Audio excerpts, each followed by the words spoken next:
What's going on, guys? It's your boy John the Liquidator coming back with another video, and it looked like 4 Indiana Fever players are not guaranteed to return for the 2026 season. Guys, for this one here, we got to go all the way up to Indy. Let's get it. Let's go.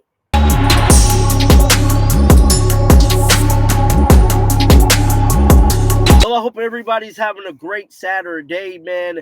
As we get ready for the start of the 2026 season, there is going to be a whole lot of moving and shaking for the Indiana Fever roster, man. Now, I did a video yesterday kind of explaining to y'all that there is a lot of players that possibly will not be coming back, man. Now, like I told y'all before, 4 players we got to make sure we keep definitively to keep everything intact. Kelsey Mitchell, Caitlin Clark, obviously, Aaliyah Boston, obviously, Sophie Cunningham, and Lexi Hall. Those are my 4 picks for the Big Four. Now, with that being said, do I feel like we're going to keep all 4 of them? As of right now, I don't know. I would love to keep all 4 of them, but it's looking real spooky. Now, we know the Indiana Fever definitely have cap space. They definitely have some money to possibly bring in some more superstars to help the already existing supporting cast. And not to mention, Kelsey Mitchell has found herself in a hot seat too when news broke actually yesterday evening about several teams, one being the Dallas Wings targeting her. Now, Yahoo Sports put out an article this morning that had me scratching my head because I didn't know 4 players is pretty much already overseas playing for other teams, and that's what we're going to talk about right now. Instead of 4 Indiana players receive official updates on job outside of the WNBA. The Indiana Fever reached the WNBA semifinals despite significant injuries, pushing the Las Vegas Aces to 5 games. Now, we know it came down to the wire for the Fever to possibly make it to the WNBA championship. And I said it once, and I'll say it again. Stephanie White offense is only good enough to make it to the semifinals. It's not good enough to get her over the hump. She couldn't do it in Indiana, and she couldn't do it with the Connecticut Sun. Me personally, I feel like we need a new system in place to help Stephanie White as a coach not only make it over the hump, but help this team get to the promised land that is the WNBA Finals. Now, AU Pro Basketball team runs from February 4th to March 1st, giving players a chance to boost free agency value. Now, that is something like Unrivaled, I believe. I think that's the one that takes place down there in Nashville. Now, with the WNBA offseason underway, Indiana Fever players have gone their separate ways, man. After that turned out to be pretty much a memorable campaign, despite the marriage of injuries and the team had to deal with throughout this season. Most notable are cornerstone superstars like Caitlin Clark, and the Fever managed to go all the way to the playoffs without her, man. Now, right now, players such as Sydney Colson, Odyssey Sims, Breonna Turner, and Bree Hall all have had to find new employment in between the WNBA season. Now, just like I told y'all, we reported. Oh no, we have not reported on these 4 players. Hold on. I think I've only reported on KK leaving. But yeah, so these 4 players, Sid Colson, Odyssey Sims, and Breonna Turner and Bree Hall, all have found themselves a new job.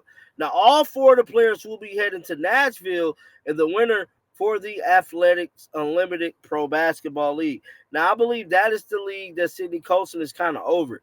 Now the Indiana Fever players, Aaliyah Boston, Kelsey Mitchell, Lexi Hall, are all playing in Unrivaled. Now, Unrivaled is set to take place this January. Once again, Caitlin Clark will not be taking part in Unrivaled yet again. Now, as they take their talents to Miami for the 2nd season of the 3-on-3 league, another professional league that is played during the WNBA offseason is AU Pro Basketball. And they actually been around longer than the Unrivaled League. They're entering their 5th season. Now, unlike Unrivaled, AU Pro Basketball plays 5-on-5. It also shuffles in teams every week, allowing players to team up with different units for the games. There is no one team that wins the championship. Instead, the players who acclimates the most points throughout the season is declared the champion.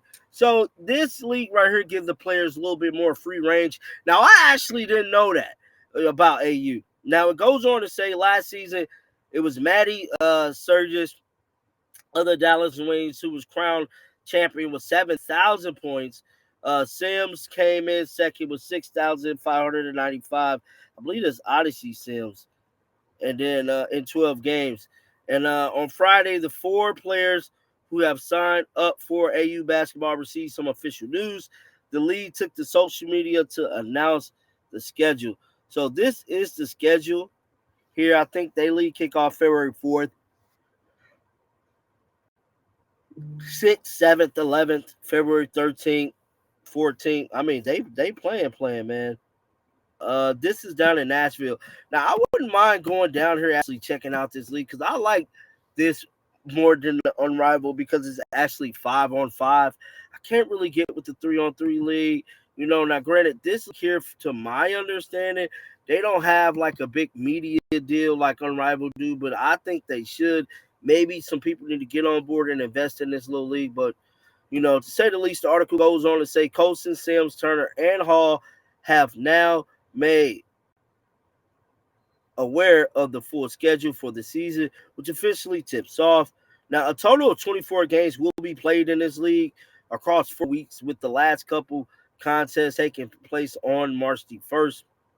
Now, it is worth noting that all 4 of these, look, this is the part I really need y'all to listen to.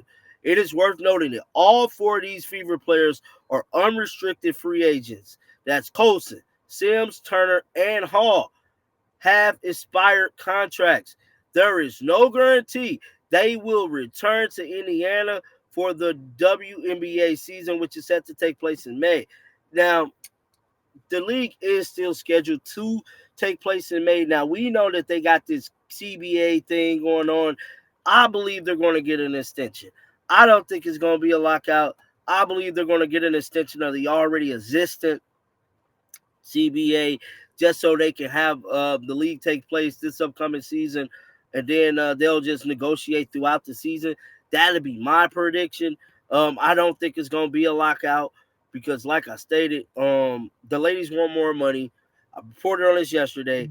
The league itself and the owners pretty much said that they'll even give them a new commissioner if they sign the current deal, and I just don't think that's going to be the case.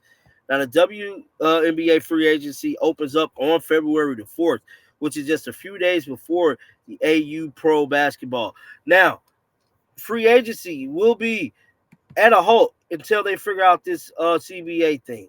So there will be no free agency, no nothing, until they figure out this CBA agreement. That is what they have to figure out. Now, guys, I want to know your thoughts down in the comment section right now.